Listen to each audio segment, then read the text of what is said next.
Morning all. Welcome to the technical session of the national contest on the civil engineering in the new millennium, CENM 2020. Myself, Hima MU, lecturer in civil, GPC Chelakara. I will be the moderator for today's session. Today we have 3 sessions. Let me take this opportunity to introduce the chairman of the session, Dr. Srikumar Sir.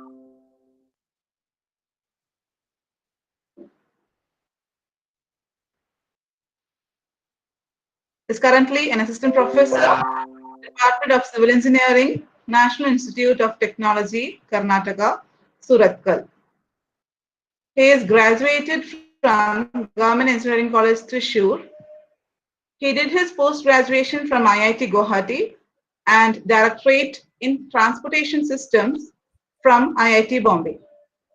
He has numerous publications to his credits and is involved in many professional activities such as in collaborative work with Newcastle and Mumbai partnership on sustainability and environment research, as resource person in various workshops and conferences, have done many sponsored research and consultancy projects. I welcome you, sir, on behalf of Department of Civil Engineering and Government Polytechnic College, Chelakara, for chairing the technical sessions. Thank you. Thank you. Next, I wish to introduce our panelists. We have 2 panelists with us for the entire contest. Our first panelist is Mrs. Disha Akara. She is working as assistant professor in civil engineering department at Jyoti Engineering College, Cheruthurthi. She did her BTech from NSS College of Engineering, Palakkad, and MTech from National Institute of Technology, Kozhikode. She is pursuing her PhD program in APJ Abdul Kalam Technological University, Kerala. She has guided BTech and MTech thesis works. She has authored a number of Scopus and non-Scopus indexed journals. She was co-investigator of KFCSTE funded project in Jyoti Engineering College. I welcome you, ma'am, on behalf of Department of Civil Engineering and Government Polytechnic College, Chelakara, for the session. Okay, thank you, ma'am. Our second panelist is Mrs. Sino Francis. She is working as a lecturer in Tyagaraja Polytechnic College, Algappa Nagar since 1997. She has 23 years of teaching experience. She is graduated from Government Engineering College, Thrissur, and currently doing her master's in Construction Engineering and Management from Cochin University of Science and Technology. I welcome you, ma'am, on behalf of Department of Engineering and Government Polytechnic College, Chelakara, for the session. Thank you.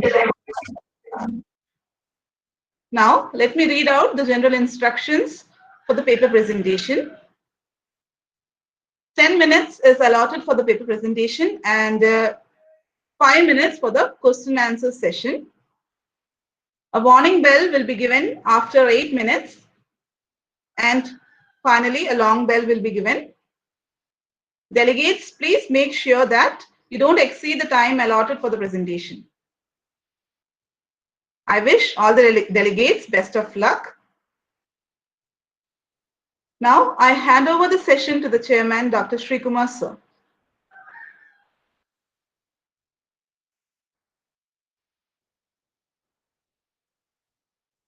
So thank you. Thank you, Hima ma'am. So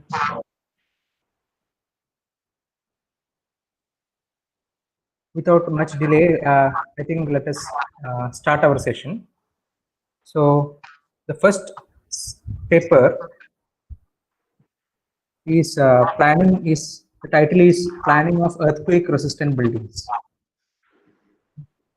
This paper is going to be presented by Anna Maria Paul from Tyagaraja Polytechnic, Thrissur. So I invite her to present. Hello, am I audible? Yes, you can share your PPT. Video. Like, can you see me now? Yes.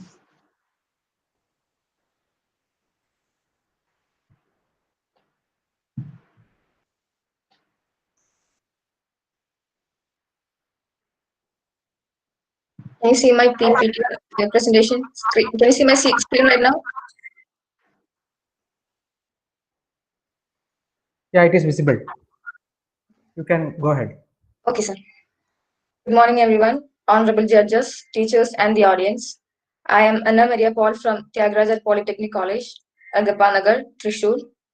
And I'm really grateful for this opportunity. And today, the topic I'm going to discuss is about planning of earthquake-resistant building. We all know that earthquakes are like really unpredictable.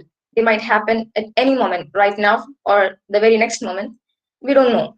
But what it affects most is obviously civil structures, especially the ones which are less prepared to withstand a high intensity earthquake or so. So the planning of earthquake resistant buildings is very much more than just important. They should be like made compulsory to all the buildings in future. So I'm not wasting any time. Let's move to discuss about a few methods which should be considered while planning of buildings so that they become earthquake resistant. Starting with the introduction, earthquake resistant or aseismic structures are designed to protect buildings to some or great extents from earthquakes. This means that the loss of life should be minimized by preventing the collapse of the buildings for rare earthquakes, while the loss of the functionality should be limited for more frequent ones. The following slides will point out few methods which can be used for the same. Precautions that can be taken means during the planning of a building. Site selection, plan of building, shape in vertical direction, projections and overhanging, and foundations. Starting with the site selection, the site selected for the building should be away from slopes, at least very steep ones. This is because the chances of the building to slide away during an earthquake are much higher on steep slope type of land. Also, the foundation should possibly rest on uniform soil, that is, soil of one type and not on combination soil. Unavoidable, provide a raft on pile foundation, that is the combination of raft and pile foundations, for combination soils. This is a figure of a building constructed on a steep slope with the help of a raft foundation on the steeper side. Next would be the plan of the building. Asymmetrical buildings should be avoided because asymmetrical buildings undergo torsion.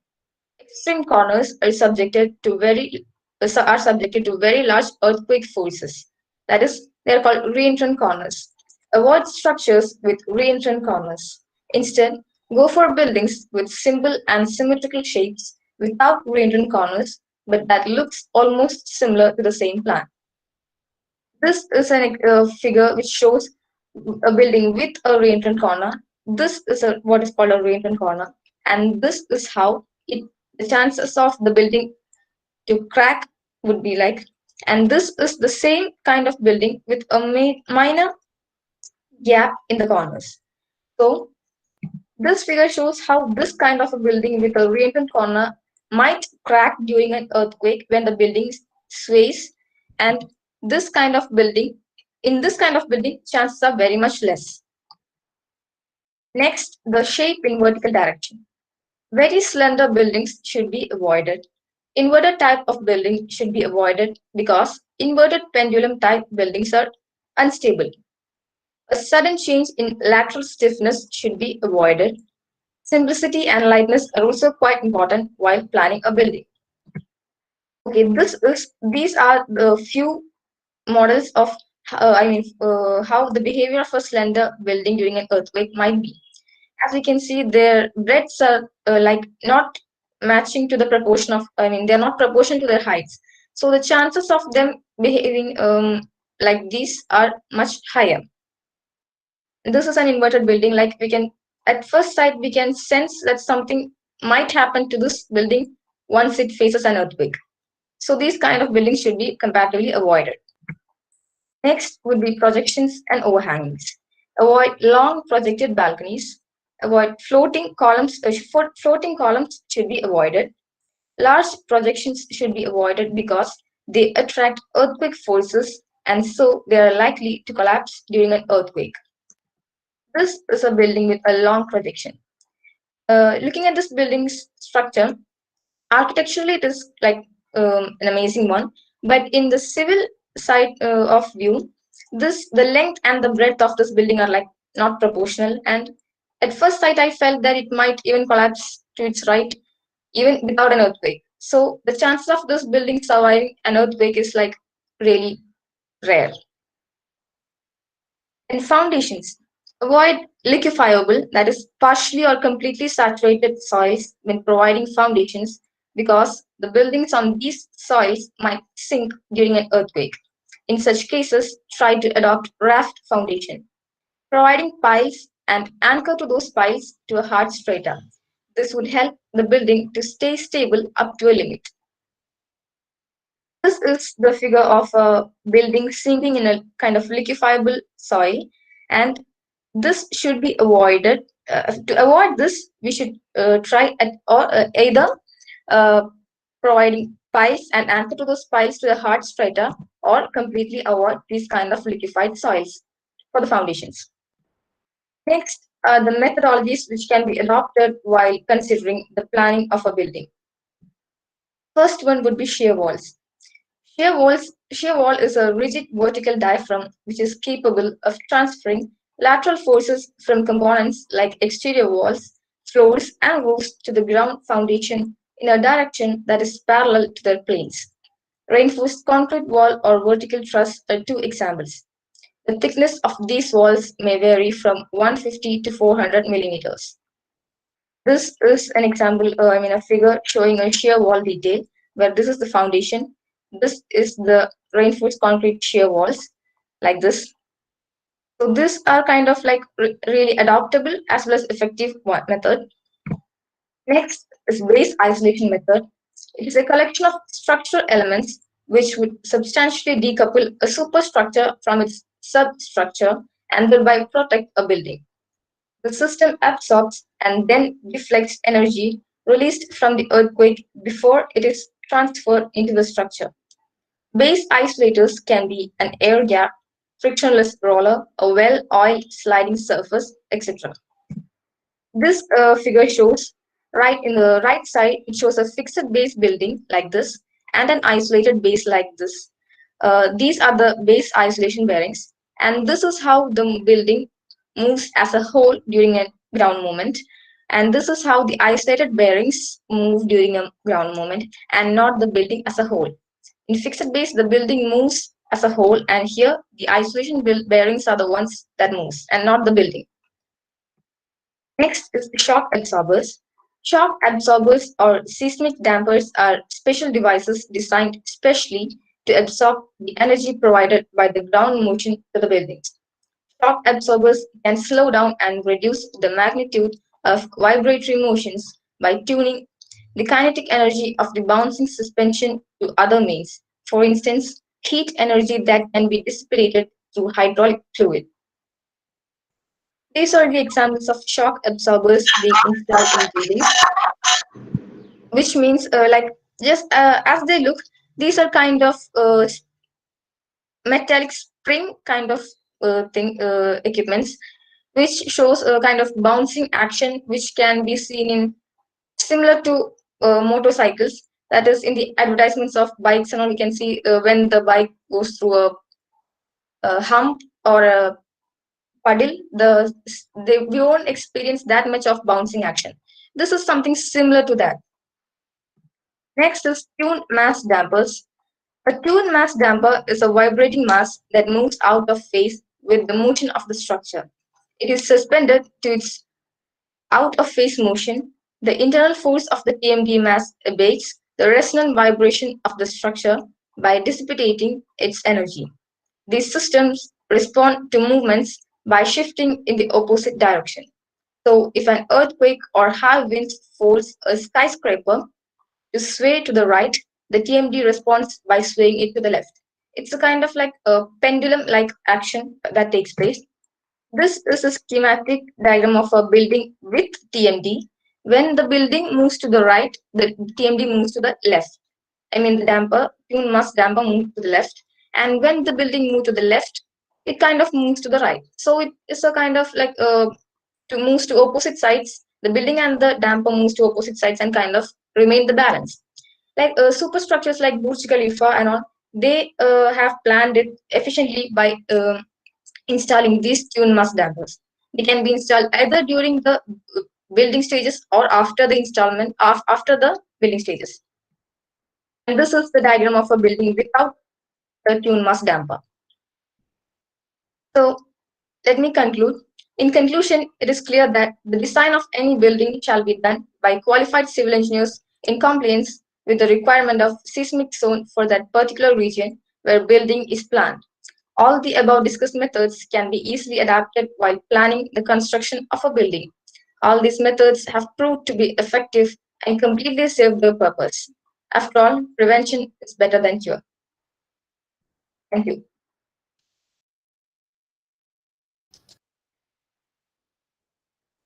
Okay, thank you, Anna, for the nice presentation. Thanks. Sir, is it Yes. necessary that I need to remain my video on? Yeah, maybe just for the question answer session also, if you continue this, then that will be fine. Okay, sir. Okay, so yeah, without wasting much time, let us. The floor is open for questions. So Okay. I request the panel members to ask some questions or queries, whatever it is. Okay, thank you, sir. Anne Maria, it was a good presentation. Thank you, ma'am. Then I have some doubts regarding your presentation. The first one is you have mentioned something about long projections. Then you Yes. told in the case of long projections, it will have a tendency to collapse. But Yes. if my question is that if the building components are properly bonded together, then will there be any issues of collapsing in the case of earthquakes? We have some criteria, we have some codes and provisions for designing the earthquake resistant buildings Okay. in earthquake prone areas. So will there if the building components are bonded together, properly bonded as per the codes and regulations, will there be issue? Then second question is, okay, you can answer the first question. Okay. These long projections and overhangings, as such, they obviously they would be well planned, and these kind of buildings with long projections, they would be taken special care, of course. But in cases of like high intensity earthquakes, um, at most perfect building itself, it may not be maybe it would be able to withstand that earthquake, but in case of very high intensity earthquakes, like civil engineering might fail and like nature might win. That's I'm not telling that that definitely would fail, but there are chances. I mean, chances are high when compared to buildings which are of normal proportion. Just that. Okay, Anne-Maria, thank you. And my second question is regarding the building materials. You have mentioned all about the building designs in your slides, but I haven't seen anything about materials. We have different types of materials to construct buildings. We have the cement, steels, wood, timber, etc. So the material properties will be different for each type of material. Then do you have any comments on that? Because the mechanical properties, the ductility, toughness, etc. will be different for the timber pieces, the cement or steel, etc. So do you have any comment on that about the building materials? No, ma'am. Actually, I haven't looked into that side. I just looked into what can be installed or what are the precautions. That's what I have focused most. And like earthquake resistant buildings are a vast topic, so I have just selected a few topics among that, and I've not really looked into this one. Sorry for that. It's okay, Anne Maria. Then my last question is the basic question only. What are the basic criteria for designing the foundations? When we design foundation, we have to meet some criteria. So what are the basic criteria for the designing of foundations? Like the excavation for the quantity for excavation, how much should be, how much earth should be taken out, and the quality of the grade of concrete, the metal or steel. These are the basic things while taking a foundation. And especially looking into earthquake prone areas, we should consider the slope, the type of land, the type of soil, if it is combination soil or liquefiable soil, and if it is anything of this kind, we should kind of provide a raft foundation or a raft on pile foundation, the combination of these two, in case of combination soils, and like preferably anchor them to a hard strata or hard core which is beneath these liquefiable or these kind of soils. And the soil type or the land type is like really important when considering the foundations for a building, especially considering earthquake resistant ones. And I think that's it. Okay, thank you, Anne Maria. My session is over. I handle the session to CENM, ma'am. Thank you. Okay. And Maria, your presentation was very good. And my question is, what is the best earthquake resistant structure? Best earthquake resistant structure means it should be able to withstand an earthquake complete. If a building is able to withstand or survive an earthquake completely, I would label it as the best earthquake resistant building or structure. But also a structure which is able to like survive with very least damages, like not collapsing as a whole, or like minor cases, minor damages. That's also not bad considering today's earthquake, um, the precautions taken against earthquakes, like as per our building structures. That's what I think. Okay, thank you. Thank you.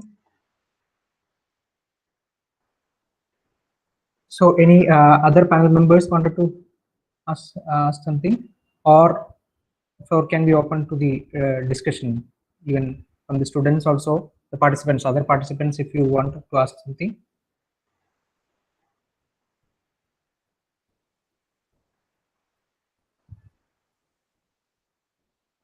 I think nobody wants to ask anything. So just I have a few queries. One thing is, Anne Maria, do you remember the IS codes for the construction or planning of buildings in earthquake-prone areas? Not much, because our classes for Tyagaraja Polytechnic College uh, related to IS codes, or the classes using IS codes, we got only very less number of classes, so I'm not that familiar with IS codes. We had some issues at our college regarding the faculties replacements and all, so I'm not that familiar with IS codes, IS code pages. So, I'm sorry for that. so whatever you have presented is not in line with the Indian standards or the global standards? I mean that they are in compliance with the Indian standards, but I'm not that familiar with the IS code as such. My points are purely in compliance with the Indian standards. Okay. Okay. Other thing related to presentation is, so what are the sources of the figures which you have used in the presentation? These figures I have taken from internet, and these are the same pictures I used in my IEEE format papers. I have mentioned the references in my IEEE paper. Yeah, so it is always advisable to, if you are taking some pictures or figures from somewhere, it is always advisable to cite them properly whenever you show them. Okay, sir. Okay. Okay, that's all from my side. So thank you once again, and thank you all the panel members.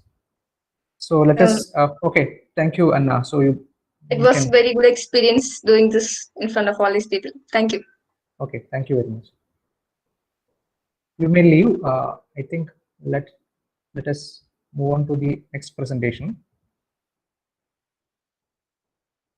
So next presentation is, the title is Era of Glass in Building Technology, and the presenter is Dibin D. Is from Government Polytechnic Palakkad. Okay, sir. Thank you. I'm ready for the presentation. Yeah. Okay, sir. Yeah, please go ahead. You can share the presentation and carry on.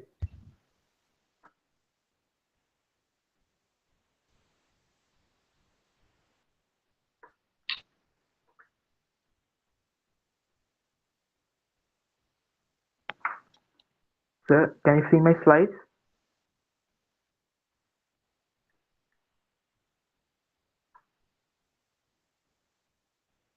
Hello? Hello? Can you move the slides forward? Okay, sir. I will present now. Respected sir, madam, and my dear brothers and sisters, good morning, everyone present here. My name is Dibin D, and I am coming from S3 batch Civil Engineering,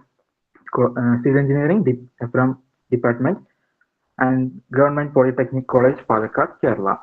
And the title of my presentation is The Era of Glass in Civil Engineering. My paper presentation, I have tried to convey the importance of glass technology and its huge impact on the major fields of civil engineering. My paper contains introduction, features and benefits of glass buildings, glass fiber reinforced gypsum panel, and finally conclusion. And Dipin, your slides is not visible. Just Yeah, that's why I told you in the beginning. Just try moving slides forward. just keep it. Okay. Now, can you visible? Can you view my slides? Wait, it is coming. Yes, now it is okay. Okay, ma'am? It's loading. Okay. You can proceed. Okay. Can I start from the beginning? No, you continue the content slide. Okay, okay, ma'am. All of us knows that glass is a fascinating material, and now people consider it as a symbol of development and luxury. Many architects and civil engineers think that adopting glass technology is one of the best ways to show their professional excellence. And we can see that many of the corporate companies are interested in mass production of glass materials, and there is a possibility that glass material will be hired over the conventional building materials in the nearby future. In case of glass bridges, China is most popular nowadays, but the Malu guys have not have a good hold on such technologies, and we can see that glass bridges on the mountain resort at Wayanad, Green Mountain Resort at Wayanad, on the God's own country, Kerala.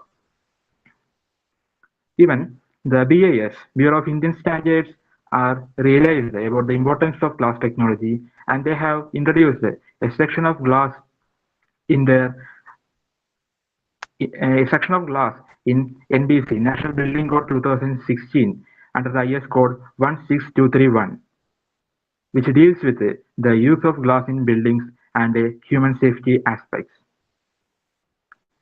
Glass technologies have a professional angle on the present construction industry, and it is because that it acts as an ideal material. It has infinite number of benefits applications in building industry, and is a solution for major problems that we are dealing in the civil engineering. That low-cost housing methods, corrosion-resistant buildings, smart materials, zero-energy buildings, and even fire, earthquake, cyclone, flood-resistant and control measures in building technologies. And artificial incorporation with the buildings and modular building and green buildings.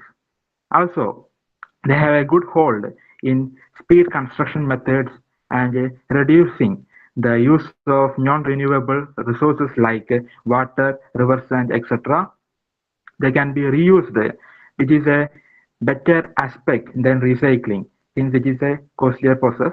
So it is well good in economic and reuse aspect.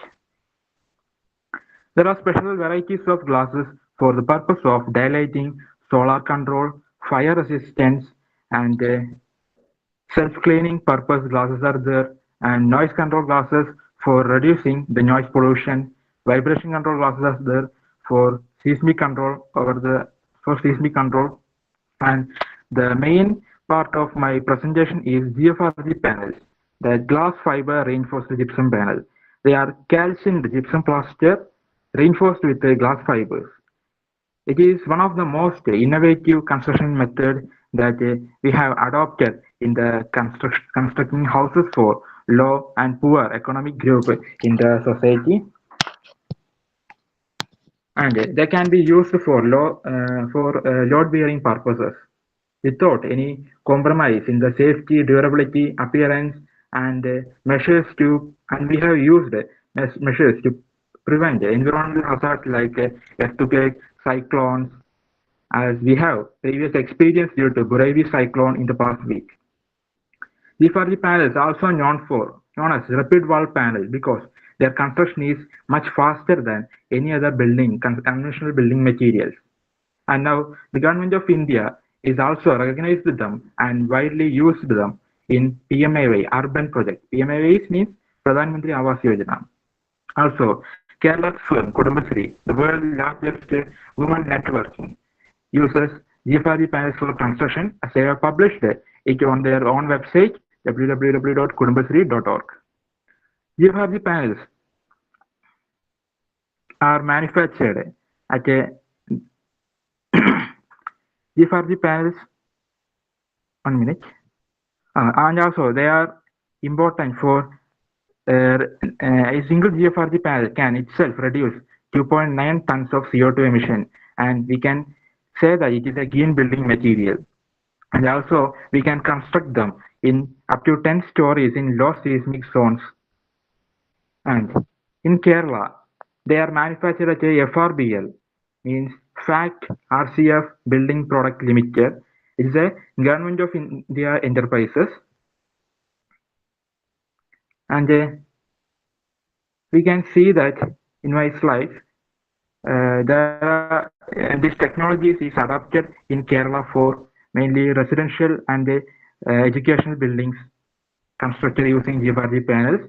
We can show that there is a library cum classroom block in Malayalam University and a school building at a Peringa, Thrissur are quoted examples for construction using GFRG panels. And the upcoming slides, you can see that how these panels are being made in plants and transported and assembled in the work site. And comparing GFRG panels, GFRG wall buildings and conventional building materials, as per the table, we can analyze that we can save a lot of money and material while using GFRG panels other than conventional building material. Considering a 1,500 square feet building, using GFRG panels, we can reduce the cement usage and save up to 50.8%. Quantity of steel can be saved up to 35.2% while comparing the conventional building materials. River sand usage reduces from 83.37 cubic meter to 20 cubic meter, and a 76% saving of river sand can be observed. And there is a relevance of GFRG panels in case of water consumption. Approximately 19.5 lakhs liter water can be saved by constructing a 1,500 square feet building. And in area aspect related to GFRG panels, we can reduce the labor, construction time, weight of the construction and construction cost. It have huge difference by using GFRG panels and conventional building materials. And I can conclude that in the present condition of COVID-19 pandemic, and the other natural disasters we are experiencing, the people forced either to stop their construction or to adopt low-cost housing technologies. So it will be a relief for our clients in case we are referring GFRG panels for construction. And also using such glass technique, we can introduce high control over the natural hazards which we facing in every year, like in Kerala, like flood, cyclone, earthquake, etc. Also preventing special treatment, also providing such a special treatment, we can modify the glass materials into superior building materials like GFRG panels, and it has the power to replace the aged, time-consuming construction methods in now we are adopting. And also, they are very important in case of reducing the energy consumption. By using GFRG technologies, GFRG panel technologies, we can move towards with the development, and sustainable development is being produced, and we can find a permanent solution for many of the problems that we deal in civil engineering in present situation. And GFRG panels are also very helpful for resisting and controlling the major natural hazards, which are the major problem that we face today. And I am winding up my presentation. Thank you all for giving me such a wonderful opportunity. Thank you. Thank you for the wonderful presentation, Deepin. Okay, sir. Now the floor is open for questions. Okay, sir. Sir, can you see me? No, we cannot see you. Only your presentation we are able to see. I mean, sir, Okay, okay, I request my I have stopped panel sharing. members Okay, I can see. Yeah, I request our panel members to proceed Okay, with the please, sir. Okay, thank you, Deepin. It was an excellent presentation on glasses. Then you have Thank you, ma'am. list out different types of glasses. Then, in your opinion, what is the best type of glass we can use for carrying the highest load? Ma'am, I cannot hear that. Which type of glass can be used to carry the maximum loads? Ma'am, as per my presentation, GFRG panels, which are glass fiber reinforced gypsum panels, they can be used for carrying the loads. And I can say that the tensile strength is the main thing that we consider in the structural aspects of a building. And I can say that the GFRG panel has maximum tensile strength, about 5 times tensile strength compared to the normal steel reinforcement. So GFRG panels will be the best as per my suggestion. Then when you refer many journals, I think you might have referred many journals for referring these glass materials. Now, have you gone through any journals referring the different comparing the different properties of these different types of glasses? We have different material properties like tensile strength, compressive strength, etc. Then have you referred any journals for comparing these properties of different types of glasses? Yes, ma'am. I have referred many journals and also websites. And while referring, like iStruct and other websites, and also the main thing that can be the website, FRBL website, is that they have all explained about how the strength about the GFRG panels, and I can say that GFRG panels have maximum compressive strength, tensile strength, and flexural strength is there. It is the main aspect related to GFRG panels that it can reduce the lateral loads in the times of cyclone and earthquake. And also we are not using that panels itself. We are also using steel reinforcement, and cement concrete is used in filling the voids in the panel. So also we can get their properties also. Okay, Deepin. Any modern type glasses are available, commercially available to control the heat also? When we construct buildings or when we construct glass instead of walls, we have to control the heat also. So any modern type of glass materials are commercially available to control the heat entry into rooms. Ma'am, I have described about that topic, but I have not deep into that how the different kinds of glass materials that can control the heat. But in case of GFRG panel, I can answer that. May I? Okay, you are focusing on these GFRG panels. Okay. Okay, ma'am. And ma'am, this kind of material panels can be used not only for the lateral purpose, and also they can be used instead of wall as floors on every floor, and they have void inside them. and the walls are the main reason why the heat is reduced while using the panel. The wall itself acts as a cooling and provide a reduction of heat inside the building. Okay, ma'am. Okay. Thank you, Dipin. My question Okay, thank you, ma'am. is over. Then I hand it to Sino ma'am. Sino ma'am, please. Dibim, your Okay, ma'am. presentation was good. Thank you, You ma'am. told that glass is fire resistant.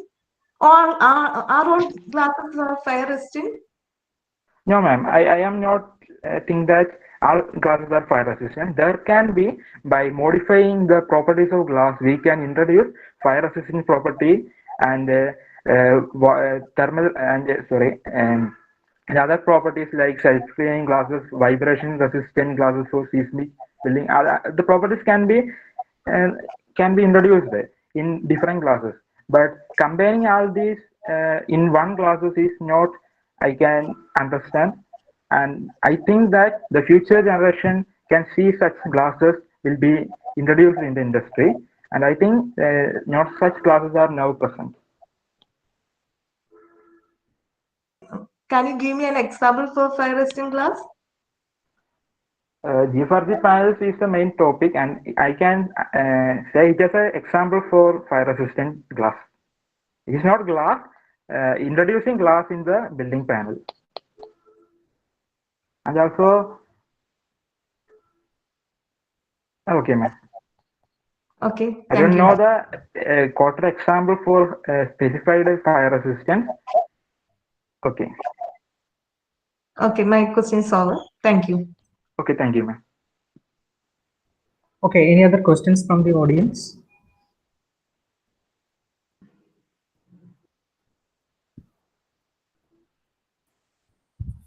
Yeah, I have a couple of questions. Dipin, what about the load bearing capacity compared of this GFRG panel compared to the conventional load bearing components? Yes, sir, I can explain that. While discussing about the load bearing capacity, we are seeking how the tensile strength of the material. And when I referring my books and websites, I can understand that the tensile strength of GFRG panel is much high, about 5 times greater than like while we using the steel reinforcement in our building material.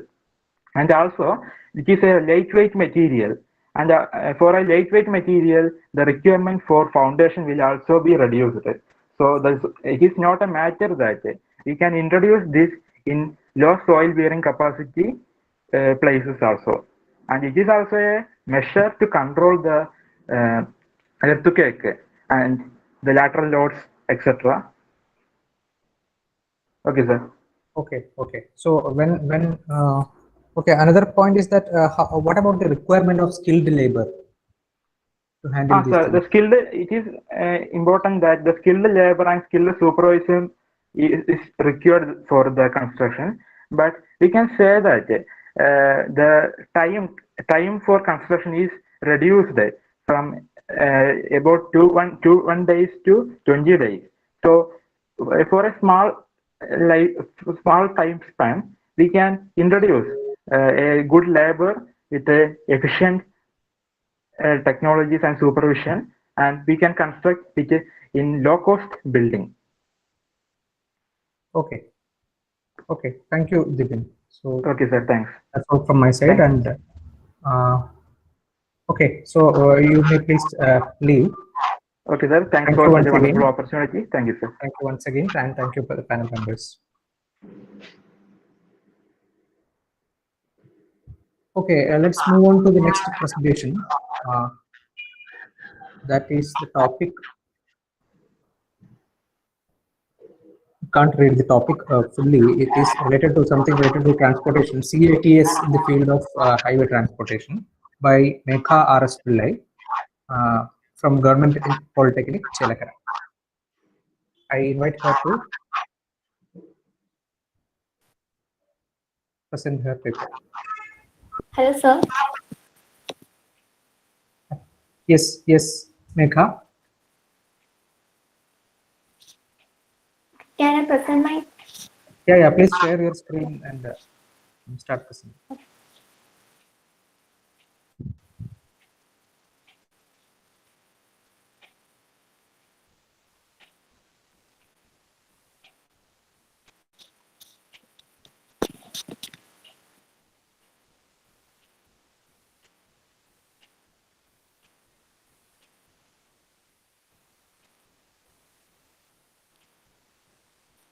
Sir, is it visible and audible? Yeah, it's fine. Good morning, all. My name is Mika Arispillai, and I am a student of Government Polytechnic College, Chelakada, Thrissur.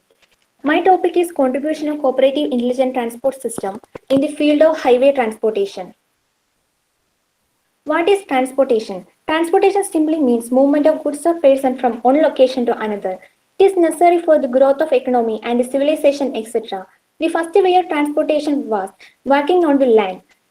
For an efficient transport, the weight and the size of the good need to be evaluated for the safe, reliable, and sustainable movement. For this, the term modes of transportation was introduced. It distinguishes between different ways of transportation.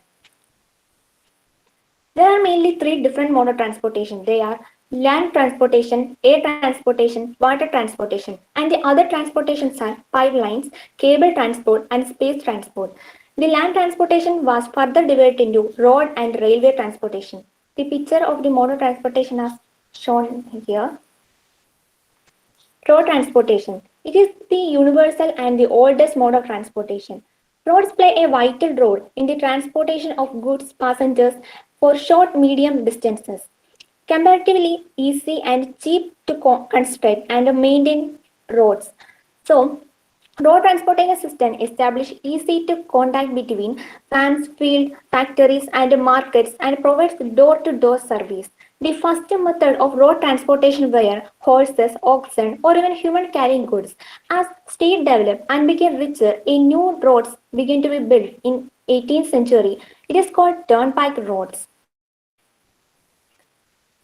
The world's first road was a paved road which is constructed in Egypt. Then a Scottish engineer named John Loudon Macadam who was constructed the first modern road. Today the roadways are based on Macadam concept of stone aggregate as binder, asphalt cement and Portland cement respectively. After the construction of road, transportation provides a vital role in the well functioning of economic activities. During the increasing population led to globalization and a cost to increase the transportation also. It enhanced the road users and pedestrian, ridden or headed animals, vehicles, streetcars, buses, etc. It led to different type of problems like traffic issues, like traffic congestion, accidents, etc. And air and soil pollution, sound pollution, bad public transport, bad road quality due to overloading, and as well as other issues. So, a new transportation system called Intelligent Transport System was introduced, which aims to increase the traffic efficiency by minimizing the traffic problems. So, what is Intelligent Transport System? It is an advanced application to provide innovative services relating different mode of transport and traffic management. It enables users to be better informed and make safer, more coordinated, and smarter use of transport network. This simply means the use is not just limited for traffic congestion control and traffic information, but also road safety and efficient infrastructure usage. So, IT should have a proper traffic management, proper traffic signal system, proper GPS or navigation system, weather information system, real-time travel information, parking guidance system, etc. So, as the introduction of ITS in the field of highway transportation, the carbon dioxide in every highways reduced about 90,000 tons in every thousand of highways by minimizing the traffic congestion. Historically, in 1990, America was introduced the IVHS, means Intelligent Vehicle Highway Society, to improve the transportation technologies. They are traffic safety, relieve traffic congestion, improve transportation efficiency, reduce air pollution, increase energy efficiency, and also promote the development of related industries. Components of an ITS. There are 8 integrated components of an ITS, which include traffic signal control. Traffic signal ensures that traffic moves smoothly and safely. Traffic signal controller is a microprocessor based and it detects the traffic data, actuates and optimal management strategies for regulation of urban traffic. These systems measure the demand for the right of the way, shift on directional demand, and the changes in cross-street direction demand. A detectors relay the information to the traffic signals. As a safety, automated cameras are placed at the signalized intersection for avoid the traffic violators. Next is freeway management. It is a monitor and manage flow traffic. It uses a pair of road sensors. This data is fed to a central computer and analyzed by operators. A changeable message signs is display messages to motorists to avoid the collision or aware them to a upcoming hazard, etc. Then third one is transit management system, which include automatic vehicle location technologies and their computer-aided dispatch system, which help to buses to schedule to improve service.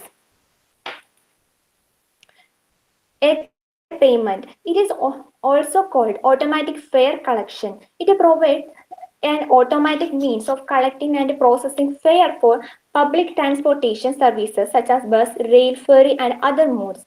It is very convenient for other passengers without delay. Electronic toll payment. It is a wireless system and allows travelers to speed through all toll collection plazas without stopping to pay their toll. Incident management system. It includes a dynamic message sign which alert traveler to accidents or stalled vehicles on the roads ahead. Travel information services and emergency services. It may operate through information supplied internally with the vehicle, that is autonomous system, or it can also use data supplied by the traffic management centers. The emergency management center are greatly enhanced by traffic control centers that they continually monitor roadway conditions. Road grade crossing safety. It can be increased by using a signing system that alert drivers to approaching, crossing, and oncoming trains. While intelligent transport system focus on digital technologies in intelligence on and provided in the roadside or in vehicles, the cooperative intelligent transport system which aims to communicate between those vehicles, whether it is a vehicle-to-vehicle communication, V2V communication, or with a vehicle to infrastructure communication, V2I communication, or with CITS, other CITS communication, that is V2X communication. So this is the working of CITS. Here a picture shows the working principle behind this CITS.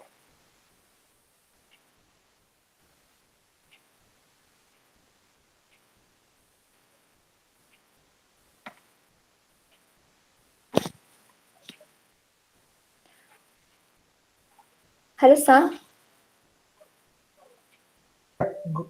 Yeah, please go ahead. Yeah. So we can see so many cars are passing through the road. On the roadside on the roadside, we can see some infrastructure devices called roadside unit are placed there, and it capture the information of vehicles that is passing through the road, and it transmit to the traffic information center. Also, the CITS devices capture and send the information to the vehicles, especially. And if any incident or any other obstacles on the which is placed on the roads, the roadside unit capture the information, and it is directly sent to the traffic information centers, and then sent to the vehicles, which can avoid the collision between vehicles and also the upcoming hazard. And a vehicle detection sensor may be provided in there to detect the vehicles. To it is provided to avoid the collision between vehicles while U-turning, or maybe some kind of the vehicle should not to collide each other. So a vehicle detection sensor is provided.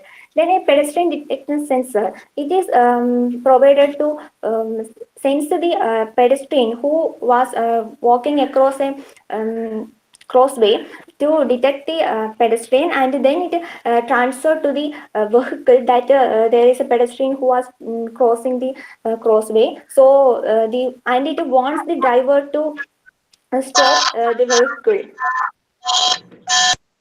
Also, V2V communication is provided there. V2V communication is a wireless communication between those who vehicles, and they provided a short range communication system which ensures a 360-degree awareness of that vehicle, which can avoid the collision between those vehicles. And there is a V2I communication is provided. The V2I communication means vehicle to infrastructure communication, is provided to identify the all information from the vehicles, and it is provided to the traffic information centers. So, the CIT is a system that provides accident-related information such as traffic conditions, sudden stop, and fallen object to the driver in the real time. Components of CITS: OBU, on-board unit, wave communication method to transmit or receive vehicle information to RSU, means roadside unit or nearby vehicles. It includes the wave communication, means wireless access in vehicle environment, is a road specific wireless communication method for vehicle to vehicle communication and vehicle to infrastructure communication. It utilizes the prevention of collision. RSU, roadside unit, it is preferred to the wireless communication with the onboard unit. The onboard unit which is present in the vehicle, and it collects various information transmitted from the OBU, stores it, and transfer it to the transport management centers. Smart tolling system. Megha, This up. Hello. Megha, you exceeded the time. You can conclude now. Just wind up your presentation. Okay.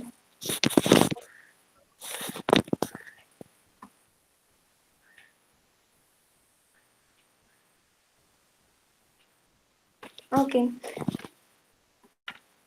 Summary of my presentation is to transport enhance everyday life, and each one of the universe was provided a transport, or dependent on some way on the transport. So CITS is enhanced and promising technology to enhance the driving safety and more efficiency. Intelligent transport system is a product of social, economic, and technology development. Cooperative intelligent transport system is an advanced form of intelligent transport system. It benefits the intelligent transport system from the increasing information. This is available from the vehicle and its environment and from other vehicles. The CITS is more effective traffic control and management for the upcoming future. By enabling the communication between those systems, the traffic accident can be maybe increased and decreased by 46%.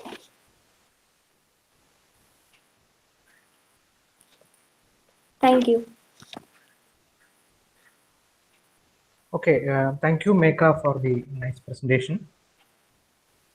Now the floor is open for questions. I request the panel members to Okay, ask thank you, some Sri Kumar sir. Meka, it was a good presentation. We know ITS is a very vast topic. It's very tough task to conclude the ITS topic within 10 minutes. We know you wanted to tell many more things on ITS, but unfortunately, the time was insufficient.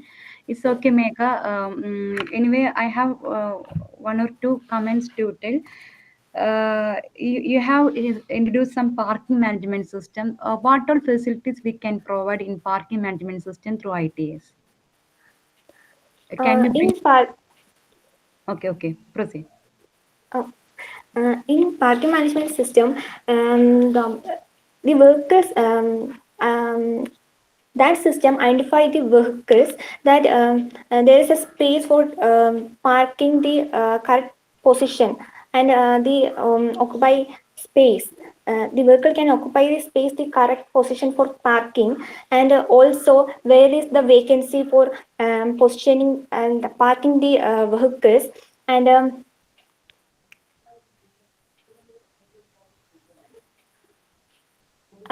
also there is a reservation seats in the parking system.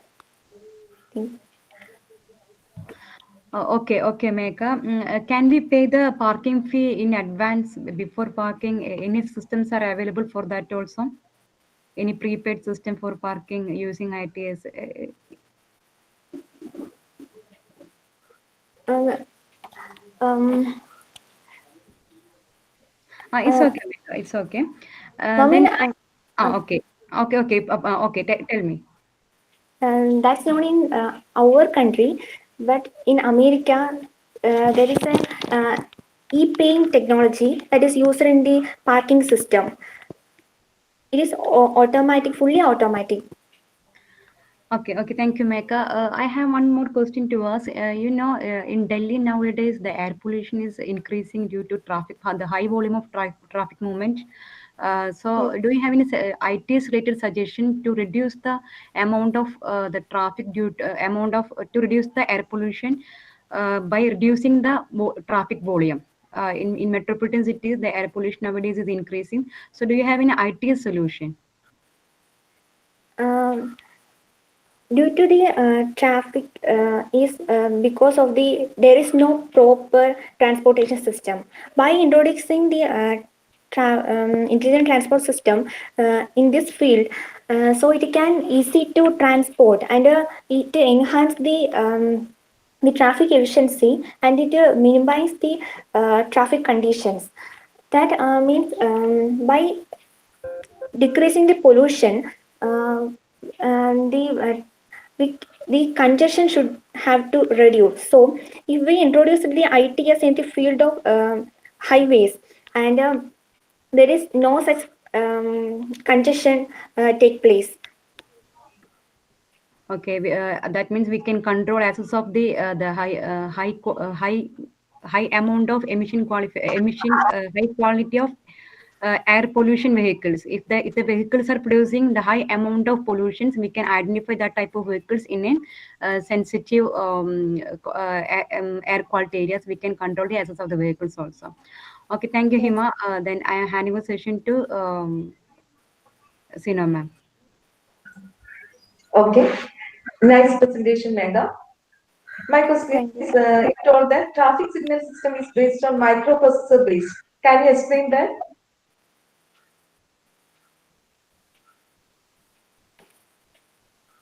Mama, I can't hear. Can you repeat the question? Traffic signal system is based on microprocessor based. Can you explain that? Yes, miss. Actually, traffic signal is it's a vast thing, and the technology means a small chip like that, and microprocessor it's a small thing that can process and include all the information from that. So the microprocessor chip is used there.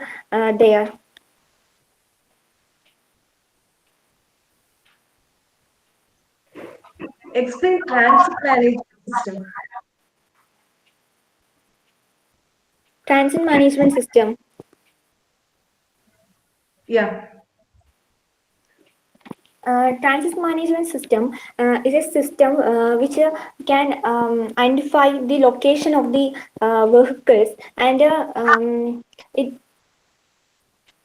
and it identify the speed of the vehicle, and also it prevent the vehicle from the colliding with each other vehicles by minimizing their speed. It wants the vehicle to if they have the speed. Okay, thank you. Megha, I have. switch on your video. Megha, Yes, miss. switch on your video, please. Yeah. Okay, Megha, I have one last question. Just one question. Are there any city or places in India where this kind of ITS, any kind of ITS system has been implemented so far? ITS in our Kerala, the metro in Kochi, there is an ITS. Metro is also the part of an ITS, and in Karnataka, there was introduced. They are introducing ITS in the field of bus transportation, and in Mumbai, also there is a intelligent transport system is implemented there. Metro is a different thing. So from whatever you have mentioned, something has been implemented somewhere. Do you have any idea? Yes, in Karnataka, in best Which place? which place I don't know, but Okay, that's all from my side. Thank you for the presentation, Megha. Thank you, sir.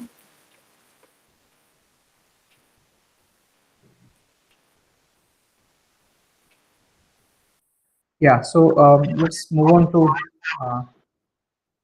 the next presentation is about the virtual sunroof. There are 3 authors for this paper: Devika PJ, Anand PS, and Aranya M. from Government Polytechnic, Meenangadi. I don't know whether 3 of them are presenting, or I invite 3 of them for this session. Hello, sir. Let me start. Yes. You can share the presentation.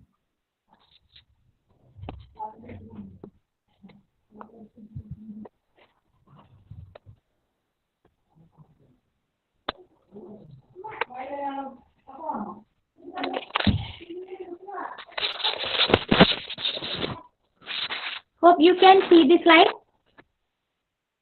Yes. Fine. Please continue. Hi, everyone. I am Devika from Government Polytechnic College, Millennium-TS1, Wayanad. I'm glad to be here with you today. Now let's get started. Are you satisfied with the traditional lighting system? Its design is exactly as you intended, right? Today's lighting system has a lot of illuminations. The light comes only from one side of the wall, and the light coming in the same intensity disturbs our eye. There are also a lot of health issues.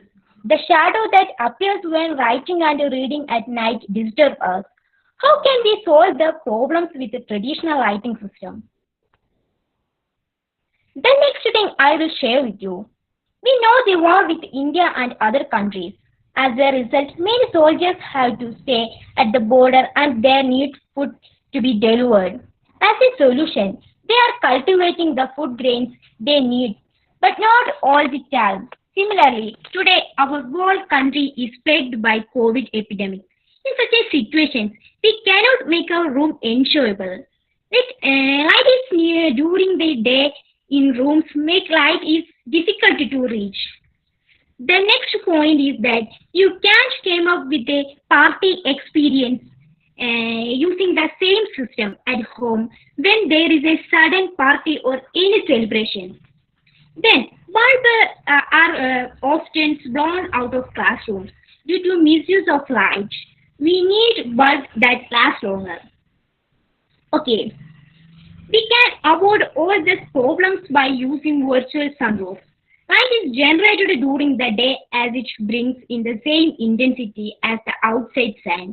In addition, by using CIR sensor, we can create a lighting system only where we can withstand by absorbing the infrared rays emitted by humans. It's party experience. It's also possible to change the color of the flames and vary the intensity. Being able to control with the net, we can change the ceiling whatever we are. Our ceiling can also provide the plants with the heat and light they need.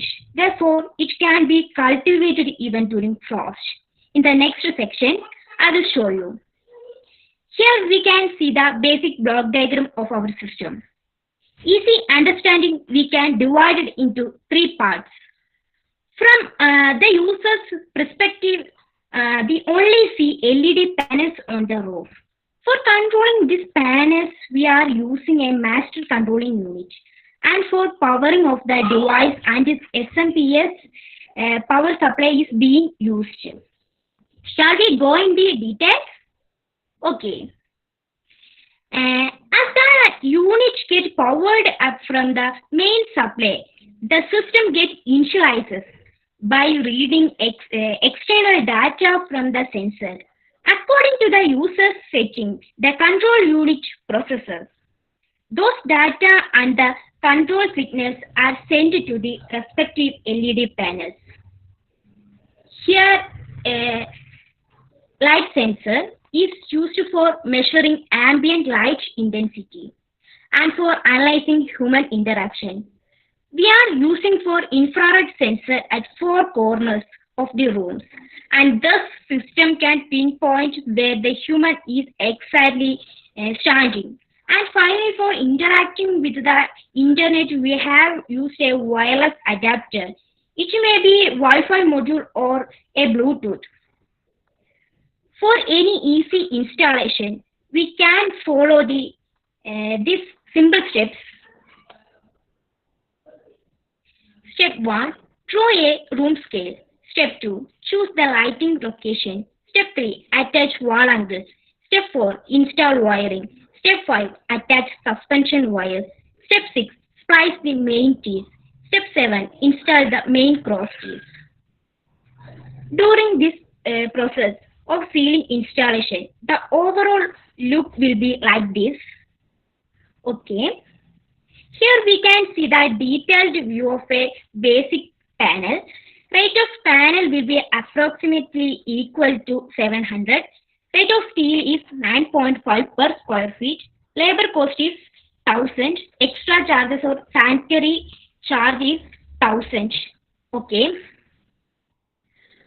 For this simple system, we can see this much advantages. No shadows. No shadow means shadows are not created by direct light from above. No health issues. Being able to change the intensity of the light does not cause health problems. Third one is eco-friendly. It is eco-friendly as it can bring the same atmosphere inside the room as its nature. Pleasant interior environment is achieved. Fifth one is energy conservation. It also works on solar energy, thus saving electrical energy. Sixth one is the intensity of the light can be changed as required. And then by absorbing the infrared inland, light is received only in the path we travel, save time, easy to maintain, etc. Anyways, there is a disadvantage with this system. Reduces the height of the room by several inches or feet. So let us conclude. Virtual sunroof can solve all the problems with today's lighting system. A virtual sunroof can be used at any time in areas where heat and light are difficult to be obtained. In rooms where there is no sufficient light is obtained could be achieved with the same weather and light conditions as outside. Fourth one is virtual sunroof can bring a party feel to any celebration if needed. Fifth one is today's lighting system does not save energy effectively, but virtual sunroofs can save energy dramatically. As we know, the system is not existing. Most of the parts are designed by me and my team, and that's why these references are limited to 2. I hope you all get my points. If you got any doubt, please let us know. Thank you.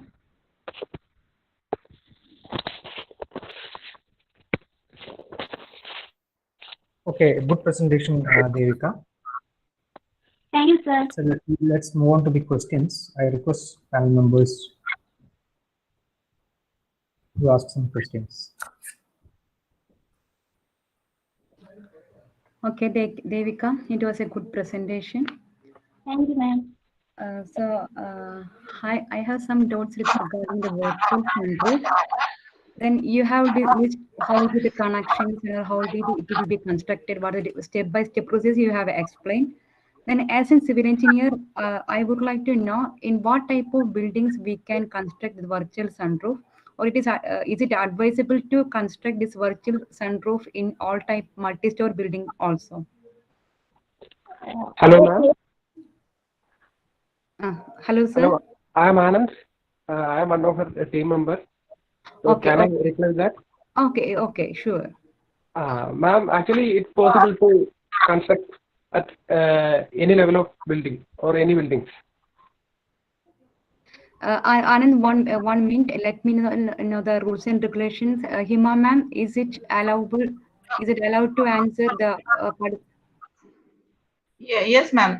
Please switch on your video, please, participants. Sure. Okay. Devika. Is it okay, ma'am? I can. Okay, ma'am. Thank you for your prompt response.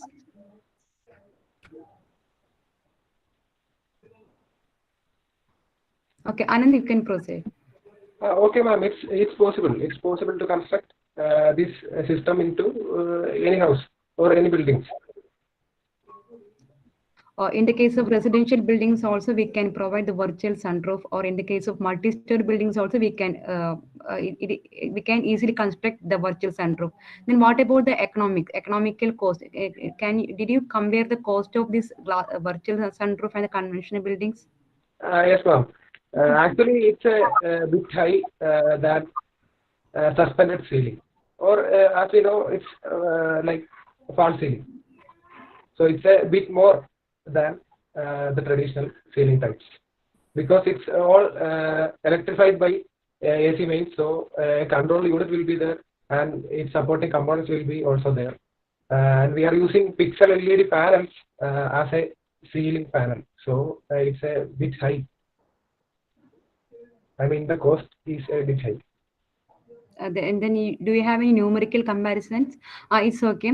Then in the case of multi-story buildings, can we construct this virtual sunroof in each floor? Can we construct this virtual sunroof? Yes, ma'am. As a suspended ceiling type, we can construct at any floors. Then what about the load carrying capacity of these types of roofs? Basically, it's an additional supporting below the actual roof.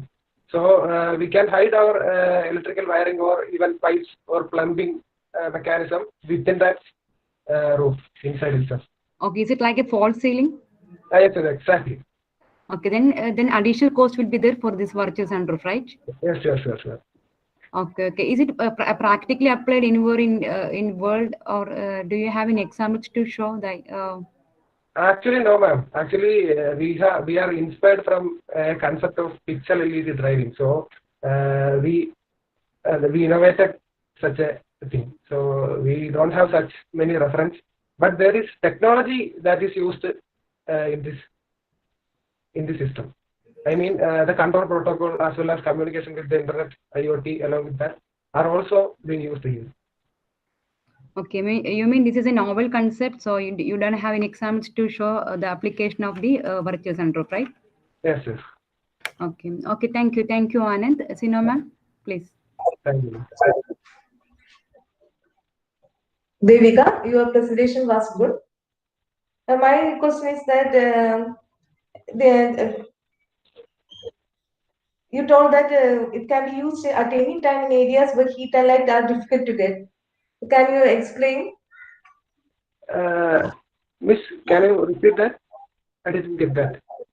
You told that it can be used at any time in areas where heat and light are difficult to get. Yes. Explain.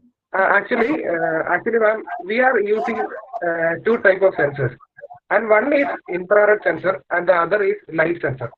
And along with that, supporting similar sensor will be there, but it's not too critical.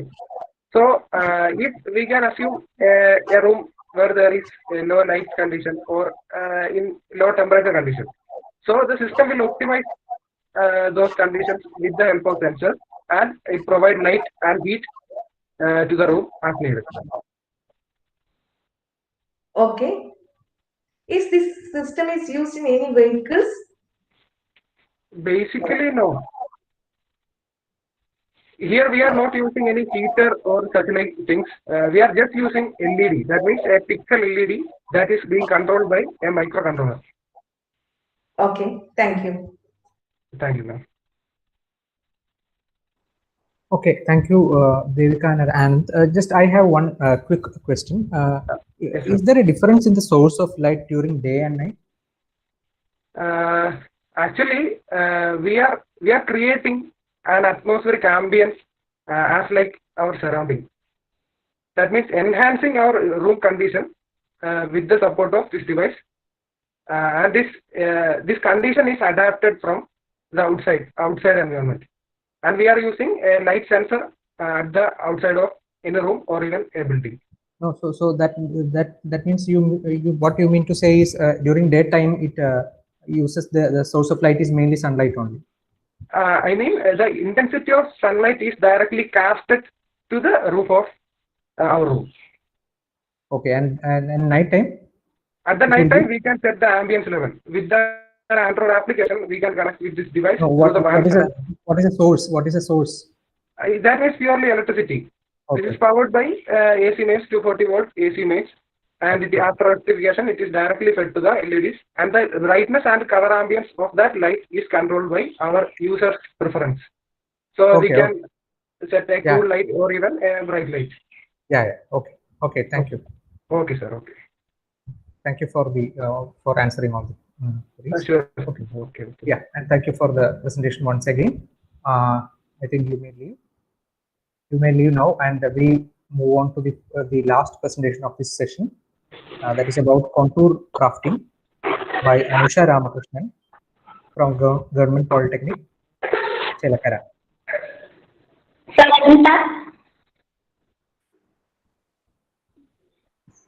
Yes, share your picture.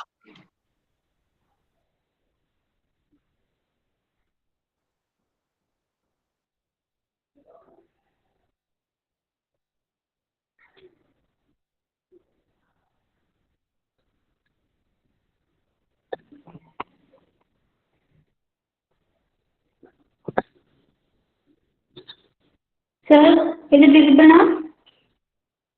Yeah, it is visible. You can start.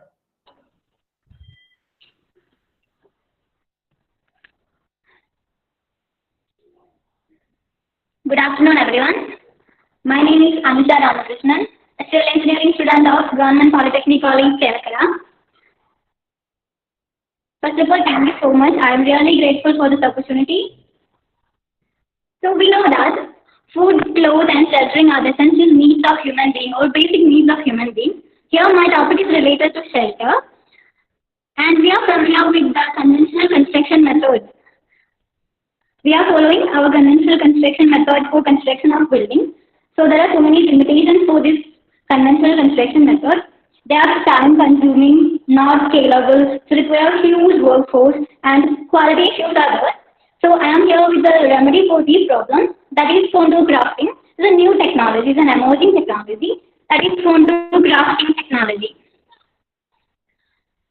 Dr. Barack Koshnari was the founder of this technology. It is 3D printing technology. Contour crafting means 3D printing technology, and mainly we use cement, plastic, resins, metal, powders, etc. for 3D printing.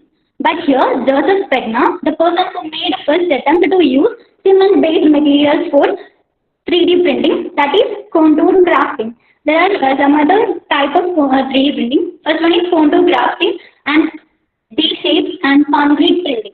These three are different types of 3D printing, and we are going to present about contour grafting. Then what is contour grafting? It's a 3D printing technology and it's an additive fabrication technology.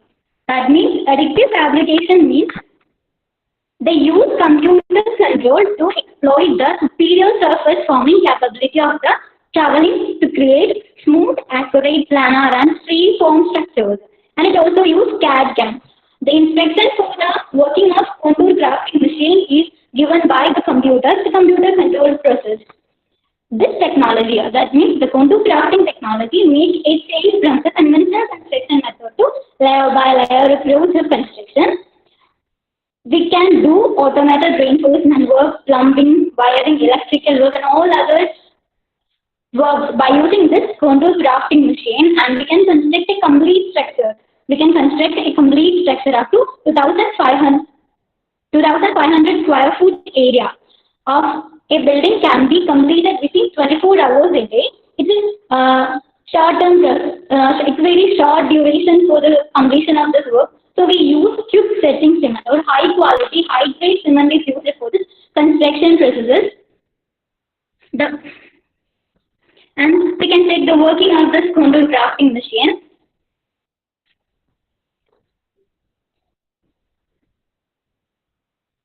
Contour grafting machine is combined by a piece of machinery on a specific railroad. Because of this arrangement, the machine can move on both all axes, three axes, X, Y, Z axes. It can move very smoothly because of this railroad. And there are two vertical limbs. These are the two vertical limbs and a cruise beam which connects the two vertical limbs, and an extraction nozzle is presented on this.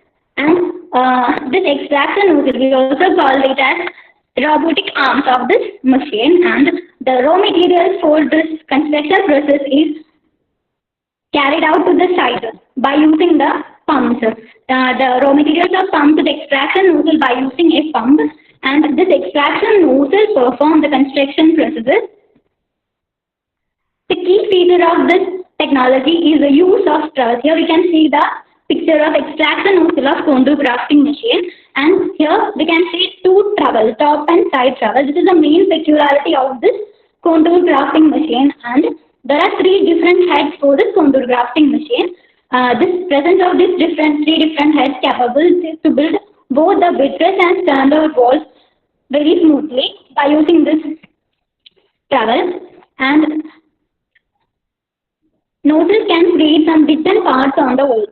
These hidden parts are helpful for the installation of electrical and plumbing modules, and by using this robotic arms of this contour grafting machine, we can place the pre-constructed windows, doors and ceilings on the constructed sector very easily.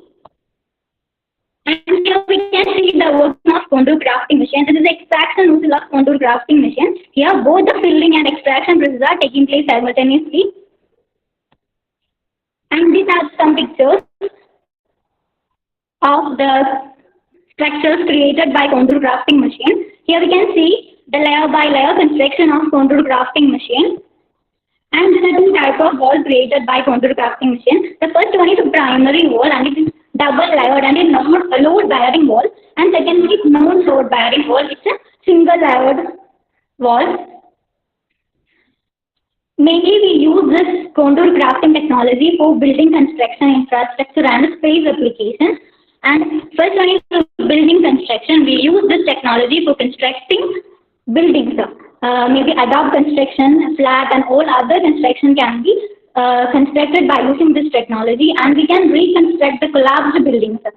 Buildings that are collapsed by natural calamities or any other disaster, we can rebuild that building by using this technology. And we need specialized workers for completing this work. We need specialized workers for operating this contour grafting machine. Here we can see the construction of a building by using this contour crafting machine. The instructions for this construction are given by the computer. Computer is controlled by computer. Then second one is the infrastructure development.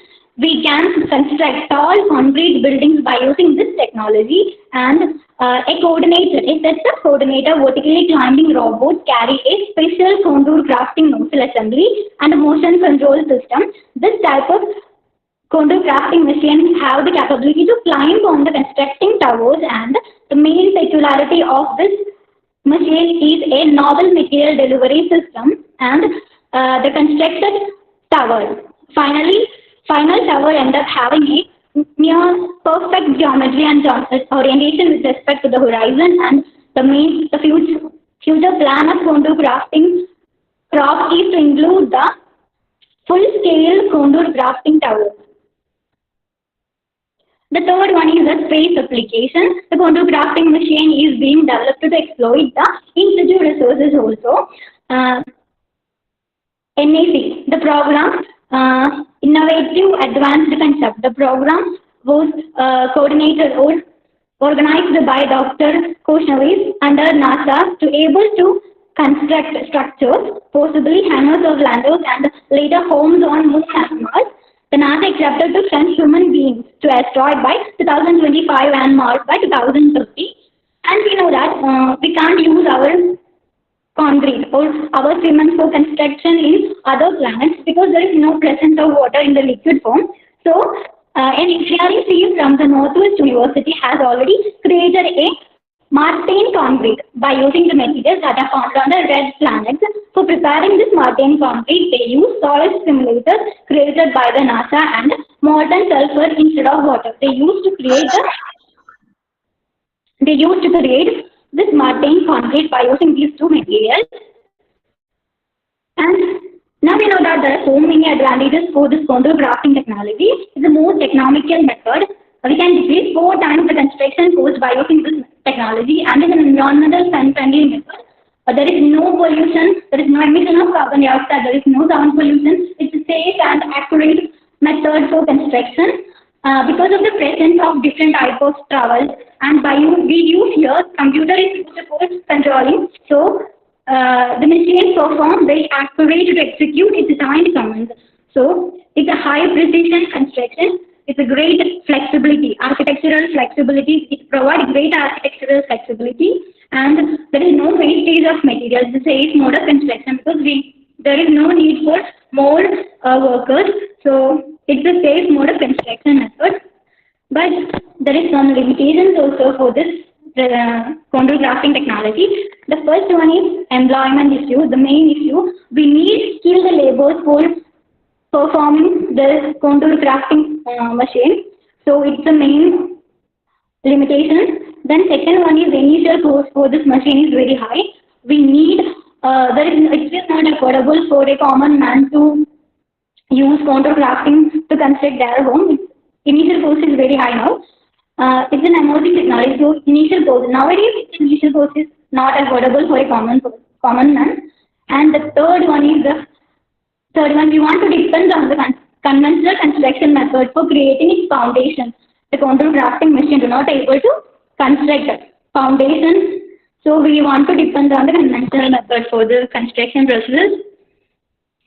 The world's largest 3D printed building is in Dubai. Here we can see the picture of 3D printed building.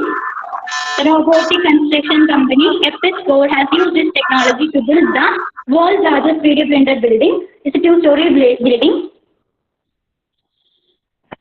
So it's sure that contour crafting is a huge step toward the future. We can construct a complete structure at a fraction of time, at a fraction of cost, with more safe methods, and we can construct the complete structure with ultimate architectural flexibility and high precision without any wastage of raw materials and without any pollution. It is easier than any other method. It is a powerful potential construction method for the future generation. I'm sure that it changed the world. These are some of the articles I afford for preparing my presentation, preparing my seminar. Thank you. Okay, thank you, Anusha, for the nice presentation. Okay, I request our panel members to ask something about. Okay, thank you, sir. Anusha, it was an excellent presentation on 3D printing. Then you have shown some animations also to solve our doubts about the 3D printing. Then what about the roofings also? When whether the reinforcement placing is also possible in 3D printing? Yes, ma'am. Reinforcement is also possible, but for roofings, we use pre-constructed roofings are installed on the constructed buildings. We can construct the lintel or any other type of reinforcement works are possible by using the contour casting machine, but the ceilings are precasted ceilings are installed on this constructed structure by using this robotic arms of the contour casting machine. Okay. Nowadays, the green materials is an emerging technology in our civil engineering era. So, can we use the recyclable material also in the case of 3D printing? We can use the recyclable materials, but here for contour casting, we need high setting cement or that it's layer by layer approach. Because of this layer by layer approach, we want to use high grade cement or high setting cement. So I don't know. Okay, okay, it's okay. Then can you compare the setting time of the ordinary cement and the high setting cement, the cement that we used in 3D printing? Can you Here we use high grade cement. Ordinary cement, it needs some curing time like that. But here, setting time of the ordinary cement and setting time of the cement that we use in 3D printing. Ordinary. Okay, okay, go ahead. In ordinary cement, we use initial setting time is 30 minutes or something. See here, it's up to seconds after mixing. Settle up to 2 or 3 seconds when it's laid on the structure. Okay, then you have told some we can save the time also. Then what about the construction time required for the 3D printing construction and the conventional construction? Can you compare the timing required that is required to complete the construction? Normally the construction time is up to 1 week. Constructed a house with 1 year or 2 years like that. But here we can construct a 2,500 square feet house within 24 hours using this technology. Then you have shown some examples in Dubai. Then you do you have any examples in our nearby area, in our state or in nearby states? Do you have any examples using the 3D printing or any buildings, etc.? I don't know, ma'am. It's okay. Okay, thank you, Anusha. Thank you for your answering session. CENM ma'am, please continue the session. Okay, thank you, Anusha. Good presentation. My question is, how much useful is 3D? How much useful is 3D printed house in India? Yes, ma'am. How much useful is? Can you hear me? Ma'am, it's okay now. How much useful is 3D printed house in India? Ma'am, once more, please. How much useful is 3D printed house in India? Yes, ma'am. There are so many slum areas in India. So by using this contour crafting technology, we can construct villas, apartments by using this contour crafting machine within 24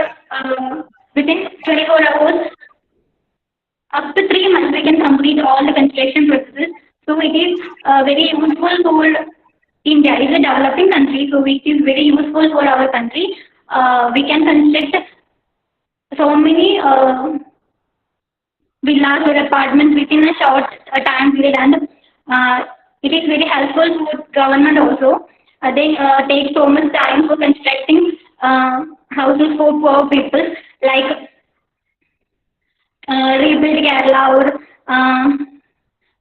so there are so many other processes for creating houses for poor people. So I think it's very helpful for them to construct buildings with this technology. Okay, thank you. Thank you, ma'am. Okay, thank you very much, Anusha. Just I have a quick query. So considering the labor cost and labor cost of specialized workers and the cost of the initial cost of the equipment, do you really think that this technique is beneficial? So now it's an emerging technology. When worldwide use increases, this technology is widely used all over the world. The construction of this photographic machine increases, so the initial cost was lower at that time. And specialized labor, there is no need for more labors.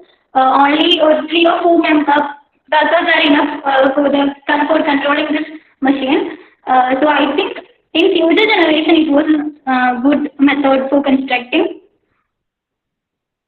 Okay. Okay. Thank you. Thank you for the presentation, Anusha. Thank you once again. I think the presentations for this session are all over. We have already crossed the time schedule time. Okay. So I think we are breaking for lunch, right?